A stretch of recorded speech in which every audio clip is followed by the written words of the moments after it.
Hello everyone, you are welcome to this presentation where we are required to find the value of x and let us have the solution to it, rather the response. So now let us dive into the video officially. This is LGLD2 Mathematics channel, and if you are on this channel, please kindly subscribe to the channel for updates of mathematics content. So in here, we can now let this to be A, this to be B, this to be C, this to be D, this is E, F, and G. G is at this point. It's not an angle, but it's a point at this point exactly here. So now we can now consider the triangle A, B, F.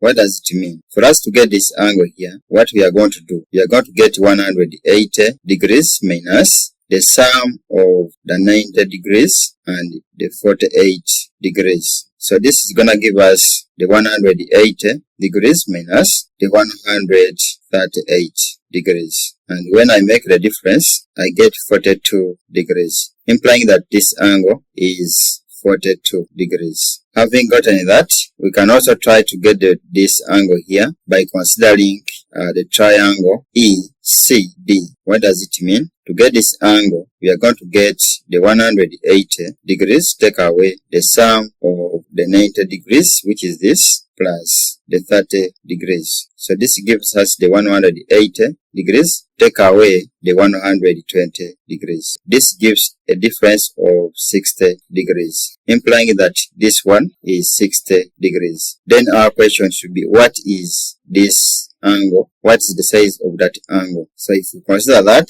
it means that to get that angle, we are going to get 180 degrees, take away the sum of the two angles we have just got, that is 60 degrees, and then the 42 degrees. So this gives us the 180 degrees, take away the sum here, we are getting 102 degrees. When I make the difference, I'm getting 78 degrees. And when cross-check on the figure here, we can see that these two angles, the angle X and this one we have just got as 78, they are opposite. And what happens to opposite angles? Opposite angles are equal. Therefore, we can conclude that our value of X equals to the 78 degrees. So this becomes our correct answer for that. And thanks for watching. Endeavor to subscribe to the channel, LGLD2 Mathematics channel, for more content of the kind. See you again. Bye.